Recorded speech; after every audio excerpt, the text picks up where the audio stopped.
ẹ jẹ́ máa kí gbogbo ẹ̀yin olólùfẹ́ wa káàkiri àgbáńlá ayé. Fídíò kan nípa arábìnrin Ẹniọlá Sisi Alagbo ni mo tún mú wá tí mo fẹ́ kí ẹ jẹ́ kí a jọ wo fídíò ọ̀hún nípa àwọn àṣírí ńlá kan tó tẹ̀ tó wá tún jáde. Ẹ jẹ́ a jọ wo fídíò ọ̀hún. Kí ló gbé mi wá? Ó náà ní ọ̀rọ̀ lórí màdámù wa onítòtò mẹ́lẹ́tò, màdámù wa onísọ̀mù mẹ́ta, because wọ́n issue apology síta. Apology tán ṣe síta yẹn ó jẹ́ scripted one, no emotional attachment. Kí n tó rí kọ́mẹ̀ntì Yínká TNT, because bàbá ń kìlọ̀ ìwà, bàbá ń pàrọwà fún èèyàn. Ọlọ́run bá mi ń gbọ́, má mutí mọ́ ṣàgbèrè, àjọ ara wa là ń ṣe. Ọlọ́run ọba tèmi ò níyàwó tẹ́ fẹ́ gbà, kò níyàwó tẹ́ pè sí kọ́kọ́ sí kọ̀rọ̀, kò dẹ̀ lọ títí ọ̀tà fún wa. Gbogbo ń tá a bá ṣe láyé yìí ilé ayé wa ló wà fún. Gbogbo àwọn òfin pátá, gbogbo èèwọ̀ pátá fún ìtọ́jú ayé ara wa ni. A ti sọ̀rọ̀ nípa àwọn èèwọ̀ tó jẹ́ èèwọ̀ mọ́tótó lásán. Ọ̀pọ̀lọpọ̀ má ṣe ń lọ jẹ́ wípé fún àlàáfíà ara wa lásán ni, kò sí nǹkan kan tí ó ṣẹlẹ̀ bá bá ṣe. Má jókòó sórí odó, má fọwọ́ gbèjò, má jẹ lẹ́nu ọ̀nà, má fọwọ́ kólẹ̀.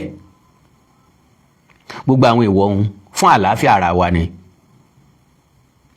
Má jẹ lẹ́nu ọ̀nà, torí kẹ́ni tí ó bá kọjá ó lè tètè ráàyè kọjá, kó má disturb wọn. Ẹ ń bá wa lóhun ọ̀fẹ́ jẹ́ kó dìde kó lẹ́nu ọ̀nà tó fẹ́ dá ọ kọjá kó má bàa gbọ̀ndọ̀ tí sóúnjẹ tó fẹ́ jẹ. Bàbá wá sórí ètò torí pé àwọn kan ṣe sọ́ọ̀mù mẹ́ta, àwọn kan ò ṣe sọ́ọ̀mù mẹ́ta, torí pé àwọn kan ṣe sọ́ọ̀mù mẹ́ta, àwọn ò ṣe sọ́ọ̀mù mẹ́ta. Ó ń kọ́ ni kàyéfì. Ìdí ni pé ó kọ́ làkọ́kọ́, nǹkan ni yóò parí. Fídíò mi ó jáde lọ́la, mi ó jáde lọ́sẹ̀ tí ń bọ̀, mi ó jáde lóṣù tí ń bọ̀, mi ó jáde lọ́dún tí ń bọ̀. Oríṣiríṣi fídíò wọ́n bára wọn dàpọ̀ nínú ilé ni ó jáde síta. But àwọn kan tó attach mọ́ personality ẹni tí ó ṣe nǹkan ọ̀hún ó wà very very important. Then bí yẹn ò bá wà very very important, majority wa alákìyèsí ni wá. Àmọ́ báyàn tọpinpin nǹkan dékun kàn dán. Yorùbá ní olókùú lòun ò sòkú. Ẹ má gbàgbé àwọn abániṣe o. Wọ́n advice ẹ débi pé ìwọ tó ti fẹ́ mọ́kàn kó o bí pọ́ fẹ́ sòkú bàbá ẹ, o fẹ́ sòkú ìyá ẹ, o fẹ́ sòkú grandmother ẹ, o fẹ́ sòkú grandfather ẹ. Tán bá advice ẹ, ó pick lọ́la wípé mo fẹ́ ṣe. Ṣùgbọ́n àwọn bàbá wa sọ pé olókùú lòun ò sòkú. Abániṣe ò gbọ́dọ̀ sọ pé kó lọ pa ẹyin ńlá. Kí ni wọ́n ń pè ní ẹyin ńlá? Màálù tí kì í níwo yẹn náà ń pè ní ẹyin ńlá. So now àwọn agbọ̀ràndùn alágbàtà tí sọjà dọ̀ wọ́n here and there. Ṣùgbọ́n àwọn àṣírí tú jáde wípé fídíò yẹn wọ́n ń ta sílé àràbù ni. Now fídíò tẹ deliberately fi síta, tẹ wá ń bẹ̀bẹ̀, tẹ wá ń apologize. Lọ́kàn yẹn dẹ̀ ti bìlí pé tẹ bá ti ṣe fídíò tẹ ti apologize ó ti tán náà nìyẹn. N ti ń bí mi nínú ni pé àwọn èèyàn kan ò fẹ́ jẹ́ kéèyàn sọ̀rọ̀ nípa ẹ̀.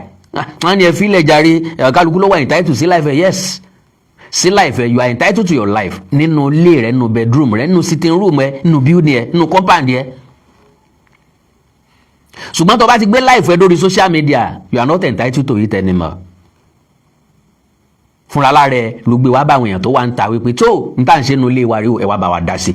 Because ìgbà tán pera wọn sínú ilé, we were not there. Kò sí kankan nu wá ń bẹ̀.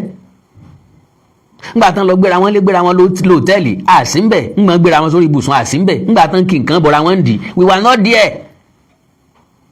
Ṣùgbọ́n mọ́mẹ́ǹtì tí wọ́n ti mú ìkan nínú irinṣẹ́ ìṣù yìí, irinṣẹ́ ìṣù ni o, ìwúlò tí ń bẹ lára ẹ̀ ò ṣeé kà o, ṣùgbọ́n irinṣẹ́ ìṣù ni. Gbogbo tó bá fẹ́ pátápátá mẹ́mẹ́. Ngbà tán ti lè kí kan nínú irinṣẹ́ ìṣù yìí mọ́lẹ̀, fúnra lára wọn tí wọ́n hàn kámẹ́rà ẹ̀, fúnra lára wọn tí wọ́n gbé síbi tí wọ́n ń ṣe, kò tún ti di gbogbo ayé ńgbà náà. Ṣùgbọ́n fúnra lára wọn tí wọ́n tẹ̀ sórí ìtàkùn ayélujára ó ti di gbogbo ayé. A máa discuss ẹ̀ náà. Sórí yín ò pé ni, sẹ́yìn ò kí ń discuss tèèyàn ni.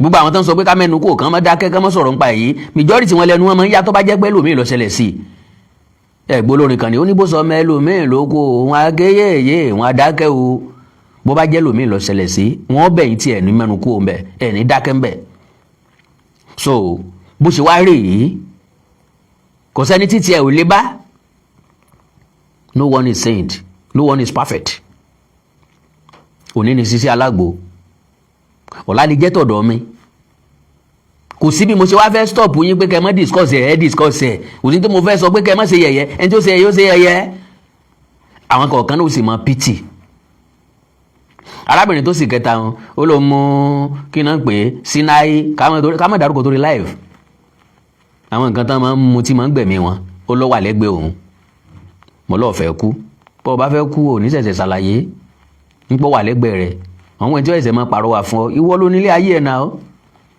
ọ̀pọ̀lọpọ̀ àwọn èèyàn ti kú lónìí arákùnrin tí àwọn ọlọ́pàá yìnbọn pa kò sọ pé ó kù kó ikú òwú kù because ó tún bẹ̀bẹ̀ fẹ́mi ẹ̀ wọ́n dẹ̀ wá wò pé kọ́ gbàtọ̀dọ̀ ẹ ló máa yá ìbànújẹ́ nìkan ò túlù òkú tí ì ṣe tẹni ọjọ́ tọ̀fọ̀ ìyá àti bàbá rẹ ni wọ́n lè léyìn fámìlì yín ló lè léyìn nǹkan sígbà tán gbé kámẹ́rà sí ọ lójú tán gbé kámẹ́rà sí ọ nídìí fúnra lára rẹ lọ ń yáta tó ń ṣe yú yá náà kẹ́ kámẹ́rà sí ọ nídìí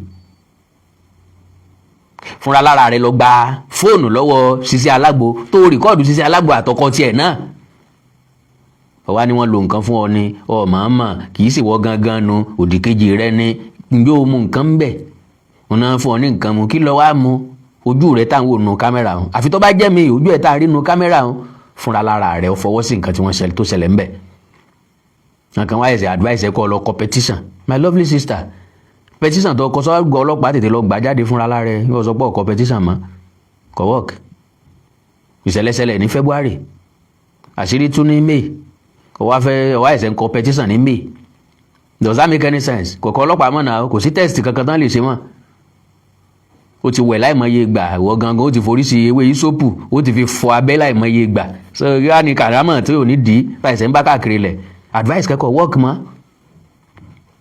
ọwọ́ aláyè rẹ̀ bàjẹ́ kò ṣẹ̀ṣẹ̀ bàjẹ́ gbówó ọ̀bàrún sí lè yàn ràn lọ́wọ́ ọmọ tánà tí ó dẹjọ́ sí làálù pa aláyé lọ láyé ẹ̀ bó bá sì wà rẹ̀ ni tó fẹ́ bá yí ara ẹ̀ jẹ́ èèyàn lè ràn lọ́wọ́ ayé ta wà yìí ní tí ń ṣẹlẹ̀ ní Nàìjíríà kò gba kẹ́nìkan ẹ̀sẹ̀ mọ́ wàásù fẹ́ nìkan because ìwàásù gan òdówó ìwàásù gan ẹ máa yín mú sí yàn ni ǹtẹ́ máa ṣépè fún yàn pé kí lọ́kàn tá ń fọ̀rọ̀ lọ wọ́n máa ṣe bí ẹni pé àwọn làwọn gbọ́n jù wọ́n máa advice èèyàn nìyẹn ọlọ́gbọ́n ayé àwa náà dẹ̀ ní láti advice ẹ mọ́ bó bá ti wo ni là á sì mọ̀lẹ́ ẹni là á fi ṣe bó bá ṣe wù ọ́ ló ṣe lè lólé ayé ẹ̀ now kí n má fọ̀rọ̀ gùn kí n tètè yọ̀ǹda ẹ̀yin ìyá àti bàbá mi so mo wá rí apology Sisi Alagbo directed by Yinka TNT Yinka bó bá ń gbọ́ mi mo lórí ọ̀fẹ́ láti mọ Yinka TNT níwọ̀nba she's a public figure very popular indeed and I will never condemn what she is doing but olójú inú olójú sàkúnláwa ńgbà tí Yinka bẹ̀rẹ̀ I was aware mo rí i pé ọ̀rọ̀ Yinka TNT ọ̀rọ̀ ọ̀pọ̀lọpọ̀ àwọn èèyàn bẹ́ẹ̀ àwọn èèyàn kọ̀ọ̀kan bẹ́ẹ̀ kì í sọ ọ̀pọ̀lọpọ̀ ó jẹ́ kí n wo ìran tá a wà yìí ó jẹ́ kí n wo generation tá a wà yìí pé this generation doesn't love truth wọn fẹ́ nǹkan tó serious wọn fẹ́ nǹkan tó lè change life wọn tó lè múlé ayé wọn dáa tó lè mú wọn tẹ̀síwájú tó lè mú ìgbé ayé rere bá wọn they wanted to catch cruise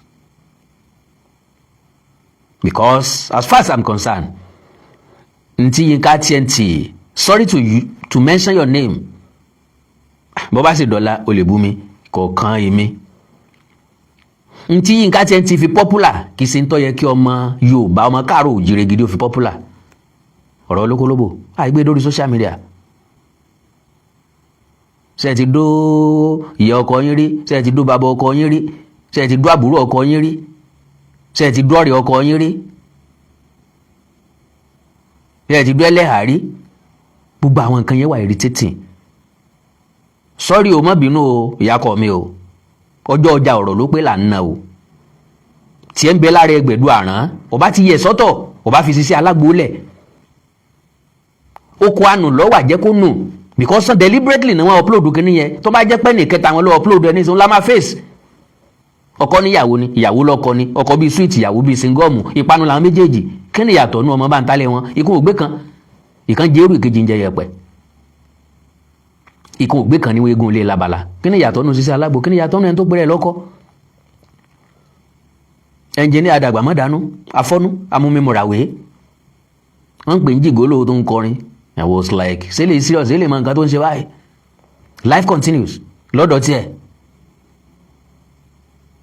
àwọn èèyàn fi ń ṣe ẹ̀yẹ́ pé gbogbo ẹ̀pọ̀nù kìkì ńlá gbogbo ẹ̀pọ̀nù orí ilé mi ò máa gbọ́n pọ̀n mu máa kẹ́pọ̀n jẹ máa kẹ́pọ̀n mu àlẹ́ nìyẹn ń kọ́ mo ti mí ìsìgẹ́ yẹn máa kẹ́pọ̀n mu ẹ̀pọ̀n pàpàpọ̀ ẹ̀pọ̀n lálálálálá ó dàbí eré lóòótọ́ ṣùgbọ́n kì í sọ̀rọ̀ eré ìjọ tó bá ká ní lára làádìí kò kújó ọ̀rọ̀ tó bá ti kọjá ẹkún ẹ̀rín lèèyàn fi rín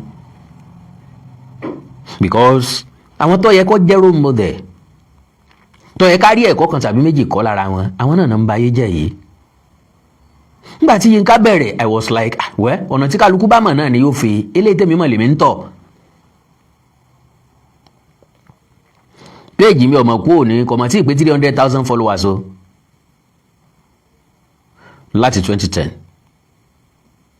ká sọ pé ó wà active gangan ní 2018 that was almost 8 years ago àmì tí ìfọjọ́ kan wá sórí social media kí n wá blabbery that is kí n wá sọ nonsense rẹ̀ kí n wá sọ nǹkan tí ò ní túmọ̀ kéèyàn má rí nǹkan kan píìkì inú ọ̀rọ̀ mi gba àwọn bàbá àti ìyá mi jẹ́ kó yé mi pé ayé kò tọ́ bí o kọ̀ ló kọ̀ wọ́n lóòótọ́ dọ́jà òkúta owó lọ́wọ́ ọ̀wọ́n lọ́wọ́n owó bówó là ń rèké àgbẹ̀ tí bá ń sọ̀rọ̀ dókódóbò fapọ̀n fàbò sàn ti láyín lábẹ́rí sàn ti ṣèkan rí all sort of things mo á wò títí mo á wọjọ́ wájú program yẹn mo ní kò ní future èmi lèmi sọ bẹ́ẹ̀ àkàndọ̀ ọ̀rọ̀ àwọn kòǹkò I am a philosopher ṣùgbọ́n bọ́ bá sọ lójú àwọn èèyàn ńgbà náà ọ̀tá ni ọ́ gáì kan náà bẹ̀rẹ̀ ńgbà náà tí mo sọ bẹ́ẹ̀ fún mo ní because gbogbo àwọn nǹkan ìwò ní foundation Yorùbá lè máa catch cruise lónìí nítorí ẹ̀ kò ní future wọn ò lè máa gbọ́ forever Yorùbá yàtọ̀ gangan ó yàtọ̀ gidi nínú ẹ̀yà nǹkan tó bá ti mọ̀ wípé ó lè ba yé àwọn ọmọ àwọn jẹ́ tó o bá ń ṣe wọn ní nínú dídùn sí ẹ forever because something of such wọ́n fẹ́ rí briefly kan mọ̀ rí mọ́ so gbogbo àwọn nǹkan yẹn ló wà nílẹ̀ pẹ̀lú Yínká tẹ́lẹ̀tẹ́lẹ̀ everything you do in life must have foundation la máa build lé lórí irú program yẹn lack foundation ní society tiwa nílẹ̀ Yorùbá o mi sọ ẹ̀yà mi sọlú mi bó bá jẹ́ China ní ìsìn kò jọ wọ́n lójú bó jẹ́ Japan ní ìsìn kò jọ wọ́n lójú Korea kò jọ wọ́n lójú India kò jọ wọ́n lójú America kò jọ wọ́n lójú London kò jọ wọ́n lójú but Yorùbá we are all cultured cultural aspect of us a lè gbé sẹ́gbẹ́ kan but anytime tá a bá rí a máa embrace ẹ̀ anytime tó o bá rí ọmọ Yorùbá l'Amẹ́ríkà tó kó sófì tó wọ agbádá tó dé fìlà tó lò lẹ̀kẹ̀ ó tún wò lẹ́ẹ̀kan sí i ó wò lẹ́gbẹ̀ẹ́ dandan ni kọ́ ọmọ láìkẹ́ kọ́ ọmọ mọ́ rí pẹ̀lú ìmúra rẹ̀ tó yàtọ̀ ọ̀yẹ̀wò lẹ́gbẹ̀ẹ́ kan so Yorùbá fẹ́ràn àṣà Yorùbá dẹ̀ fẹ́ràn ìkóra ẹni níjànú wọ́n fún gbogbo nǹkan lódiwọ̀n ojú ara obìnrin Yorùbá kì í lanu gbàgá pé nǹkan ọmọkùnrin Yorùbá kì í lanu gbàgá pé so láti ìgbà tọ́rọ̀ Sisi Alagbo ti wá bẹ̀rẹ̀ kí n máa ń fọ̀rọ̀ lẹ̀ sọ̀rọ̀ kọ́mọ́ dàbí ẹni pé Yínká ni mo wá àtáàkì kémi ó tó àtáàkì yẹn mo ti máa ń sán lórí sílẹ̀ o because mo mọ̀ pé wọn ò ní gbẹ́nu onítọ̀ náà falágbàfọ̀ but èmi ò sọ reality mi dẹ̀ wojú tó fọ́ mi wélé tó ṣèdè èmi àti Yínká TNT kì í ṣe bí we don't know each other from Adam and Eve ju pàǹpàdé ara wa lórí social media and àdèrà lẹ́ẹ̀kan péré ilé ayé wa ẹ̀ẹ̀kan tí mo dẹ̀ rí náà mo dẹ̀ rí pé somehow ó kílàsà rẹ̀ mi ò kí ń bínú sẹ́ni tó bá ti class rẹ̀ ṣùgbọ́n inú tó máa ń bí mi sẹ́ni tó bá ti class rẹ̀. Yes, ẹni tó bá ti ń wo rẹ̀ above you mi ò kí ń nírú wọn bá ṣe nǹkan kan láyè mi, because I always remain myself wherever I find myself. Àwọn tá a jọ ń roll láti bẹ̀rẹ̀ ayé mi náà láti jọ ń roll this thing. I've never seen myself as something special. Ibi tí mo ti ń rẹ̀ fọwọ́ ọ̀rọ̀wọ́ náà mo sì ti ń rà dòní. So mi ìríra mi bí àwọn èèyàn ṣe rí mi gbogbo gbàtàn sọ pé Awíkonko kò yẹ kó máa dá lọ sóde mọ́, máa mú security dání. Mo ṣe lẹ́ẹ̀kan kò convenient fún mi, mo drop ẹ̀. Come on. Mi rí mú mi. Wọ́n ń sáré bá mi sílẹ̀kùn bá mi ṣe nǹkan kan kò convenient fún mi. That is not my nature. Mo fẹ́ lọ bo mi mo yẹ wò Ọlọ́run máa sọ mi darí. Owó tí ń fi gba security kọ́ ló kó yà jẹ mi tó bẹ́ẹ̀, kọ́ ló jẹ mí níyà tó bẹ́ẹ̀, ṣùgbọ́n kò mọ̀ mi lára. Bọ́lọ̀ bá wa ṣe mí lólówó lọ́la o, tó ṣe mí lápèsìn lọ́la o, tí mo tó bẹ́ẹ̀ jù bẹ́ẹ̀ lọ o, tí mo á dàbí àwọn Wizkid, Davido. Ngbà náà ni mo tó ripe dé stage yẹn. I don't like packaging and I don't package anything in my life. I am real always. So now Yínká ló post kìíní okay, Ẹniọlá Sisi Alagbo post kìíní kan lénìí 3 hours before, okay, 2 hours before àbí 2 hours after Yínká ti bá post, ó bá repost yẹ. Okay, my consultation days are Monday and Wednesday. Come for your agbo at Ológunẹrú opposite Larry Mart filling station Ìbàdàn. Mo ti bá advertise àbí phone number ó fi síbẹ̀, ó post ẹ̀ síta. That means nǹkan tó ṣẹlẹ̀ yẹn kò concern ẹ̀, ó rí bí gẹ́gẹ́ bí market àbí marketing strategy. Pé bí ṣé ovarian náà máa ń pè é kó tó di pé máa last, kó tó di pé máa kúrò lórí social media kó n sáré fi tajà. Tí wọ́n wá ń sọ ní tí Yínká TNT wá post ní Ẹniọlá will rise again. Ń bo lọ́wọ́ tẹ́lẹ̀. Ṣẹ́niọlá ti dìde tẹ́lẹ̀ ni. Ẹniọlá ò tí dìde. Àwọn èèyàn máa ń miss àwọn nǹkan kan mọ́ra wọn. Ẹ máa ń miss popularity mọ́ celebrity. Kò já bára wọn mọ́. You can never call me a celebrity. I am not a celebrity. I am just a public figure. N ò tún popular gan. N ò tún popular dáadáa. So Sisi Alagbo yàtọ̀ sí public figure, ọkàn popular lásán torí ọjà tí ń tà, torí bọ́ọ̀lù ń ṣe kẹ́ńbẹ̀. So kò tí ì ga tẹ́lẹ̀tẹ́lẹ̀. Tí n bá máa ga tẹ́ sọ pé mo ga, bóyá gbà náà mo ní special jet, mo lè afford gbogbo nǹkan, mo lè afford new cars. Are you getting me? Mo débì kan àwọn èèyàn wá ń wúlẹ̀ lọ. Ìgbà yẹn ni mo ẹ̀sẹ̀ rise. Mo ò tí ì rise sà, mo ì tí ì rise mà. So as far as I'm concerned, Sisi Alagbo ò tí ì dìde rárá tẹ́lẹ̀tẹ́lẹ̀. Kó popular ọjà rẹ̀ dẹ̀ ń tà. Ọlọ́run dẹ̀kẹ́, Ọlọ́run fún lórí ọ̀fẹ́ ṣùgbọ́n kò máa lò. Ẹni tí ó bá ti wá mọ nǹkan lò kí lọ́lọ́mọ ṣe máa ń gbà lọ́wọ́ ẹ̀. Ọlọ́run ní gbà lọ́wọ́ ẹ̀ o. Ọlọ́run fi lè kọ́ lẹ́kọ̀ọ́. Bóyá láti ibẹ̀ yóò tún lé ayé rẹ̀ ṣe. Because lady yẹn jẹ́ kó yé wa wípé ìmọ̀ ń tà sókè òkun ni. Ìyẹn sunkún ayé òun ti bàjẹ́, ayé rẹ̀ ò ti bàjẹ́ o.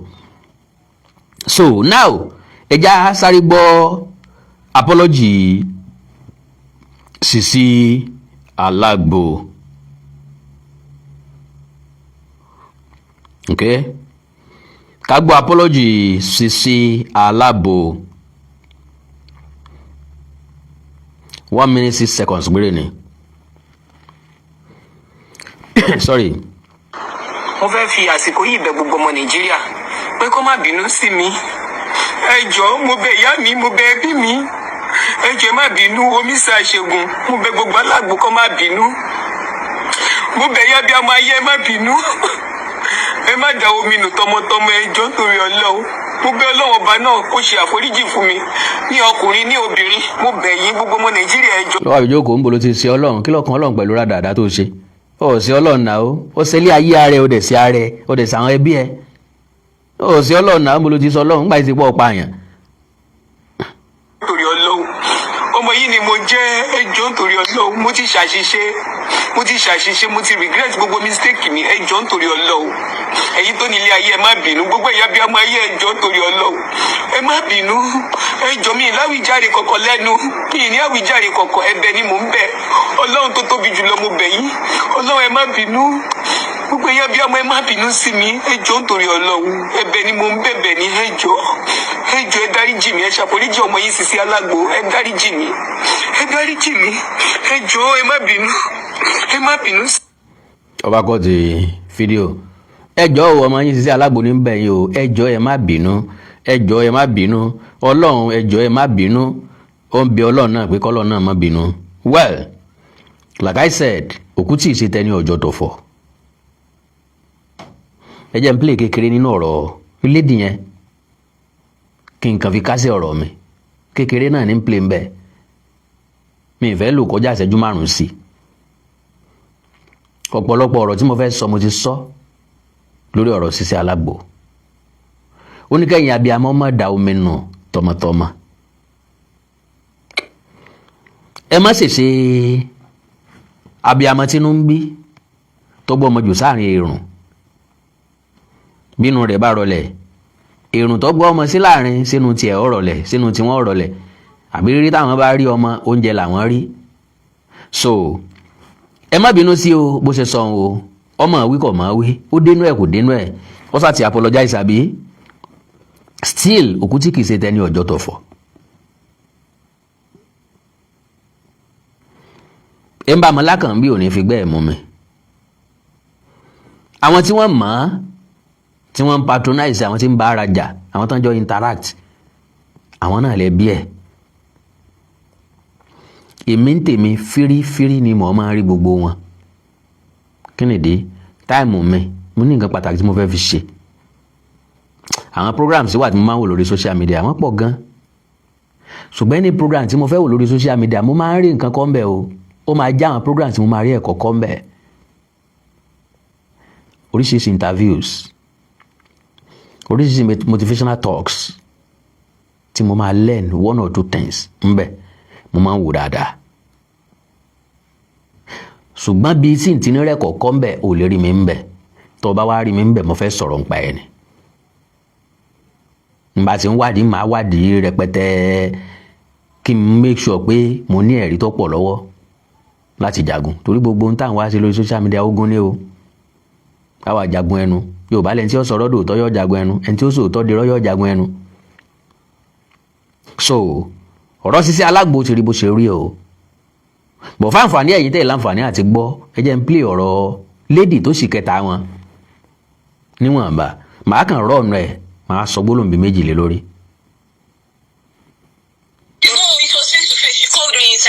To tell me, so I didn't record it. I didn't even know that that's what she wanted to tell me. So who leaked the video? Who leaked the video at first? It was the husband. He said he wanted to mistakenly send it to his channel, his Facebook channel. So he now sends it. Now, ó fẹ́ mistakenly send ẹ̀ sí Facebook channel ẹ̀.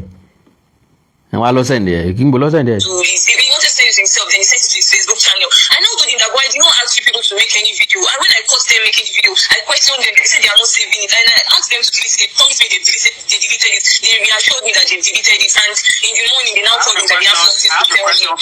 I have a question for you. I have a question for you. I was not paid any money. How did you? Yes. Wọ́n drug me, wọ́n ti báyìí they are going to do my school díẹ̀ ní o, school ni mo lọ ṣe ń bẹ̀ o. So she asked me to stay in her house that since her place is closer to my school, I did not know that they have other intentions. I don't know that they want to use me for exploitation. I never knew. And now I cannot go to school again. My business has gone down because I'm just a young girl starting my life. I was selling skincare before I started going and continue my school. I'm just 23 years old. I'm just starting my life. This thing has made me lose my relationship for 4 years. So I don't have anything again. My parents, I don't even know how to face them. I'm very, very disappointed at myself. All right. The question is that did you know about this video? Yes or no? When I knew about the video, I asked them to delete it. They did not even tell me that they were making video. When I caught her making it, I asked her that no, said it's just their fantasy. And you know that before then, they threatened me already. And she promised that she's not saving the video. So in the morning, I think when the whole thing happened was when they were now begging me that anything I want to do, that anyway I want to take the man to, I should take him to that last class is going to sell his car to sort the damages. I was always crying that what is car compared to my name that I've been building for years. I used to suffer before I make any money that I have. Everybody, that's why my name has not even suffer, because I don't do it online. I don't come online for validation. I'm just taking my money under it. So this was what she said. She called me. She said, "How are you? You know I like you so much." I said, "Yes, ma." She now said, "My husband too likes you." I said, "Thank you, ma." She now said, "There's something I want to tell you, but it's a secret." I now said, "That was that." She now said, "That if I hear that I should promise that I'm not going to tell anybody about it." I said, "What is it?" I mean, I was already feeling indebted because I saw them as mother and father figure. I never even thought that they were going to tell me anything like that. So I promised her that, okay, any secret you want to tell me, I promise you I will keep it. So she now said, as she's telling me like this, I cannot say no because I've heard about it. And I said, "What is that?" She now told me that she's interested in me, that she and her husband, that there is this thing that they used to do outside, that they've done it to other people. They said there's one of my friends abroad that they used to do it together before, and she does not want any social media dragging, that if I go outside and go and talk, that she's going to make sure that she ruin my life, that she spoils my life, and as I've heard about it. So I was just living in fear. Everything I did is not conscious, because normal me would never do such a thing. The man is not even somebody that I can even look at. And ever since then, I've been dying in silence. My BP is now 170. They are now recommending BP drugs for me. These people have damaged me. Sorry, darling. Sorry. We can hear you, and it's been. I'm sure it's been a difficult time for you. My other question is: so on the day that you then went to meet them, did you eat or drink anything? Were you substance affected? They gave me drink. They told me that they just want to chill out. They did not even tell me that they were going to any hotel. I never knew they had other plans, because I was very ready. She still made me feel safe with after everything. So I thought that they were just going to chill out as husband and wife. I even have the video of when they were dancing. I still have it on my Snapchat as where they went to. So they now gave me drink. I'll send it to you. They gave me a drink. So I think they spiked my drink. So I was not even feeling myself. Before causing is not something that if I take or I used to feel any type of way, because it's not a harsh drink. So that day, the way I felt, I've never felt that way before. I don't even know how I even got to the hotel. I don't even know. I slept till I got to the hotel. These people just took advantage of me, and they have spoiled my life like this. I don't even know where to start from. Kọ̀mọ́ bó ṣe dé hòtẹ́ẹ̀lì, kọ̀mọ́ bó ṣe wọnú mọ́tò, kọ̀mọ́ bó ṣe sọ̀kalẹ̀ lóòtẹ́ẹ̀lì, kọ̀mọ́ bó ṣe gòkè, kọ̀mọ́ bó ṣe bóyá dá bọ́ngálò dẹ́ni, kọ̀mọ́ bó ṣe sílẹ̀, kọ̀mọ́ bó ṣe wọlé, kọ̀mọ́ bó ṣe dórí bẹ́ẹ̀, kọ̀mọ́ bó ṣe bọ́ pátá, kọ̀mọ́ bó ṣe bọ́ sòkòtò, kọ̀mọ́ bó ṣe gbogbo ẹ̀. Ṣé dèdè ló pe gbogbo wa ni? I'm just starting my life. I don't say let me just go and quote. I'm the firstborn of my parents. This is what my sister wants to see online. This is my last question, just so other people can engage with you. So after everything, did they give you any money? Like, what did they say? They did not give me any money. She did not give me any money. She did not offer me any money. She was only begging me. And I did not answer. She was now telling me that anyway I want to take the husband to, I should take him to go. I was just crying. I was very, very helpless. Okay, calm down. Yeah, now, what year did this happen? What date? It happened this year, February this year. February? Yes.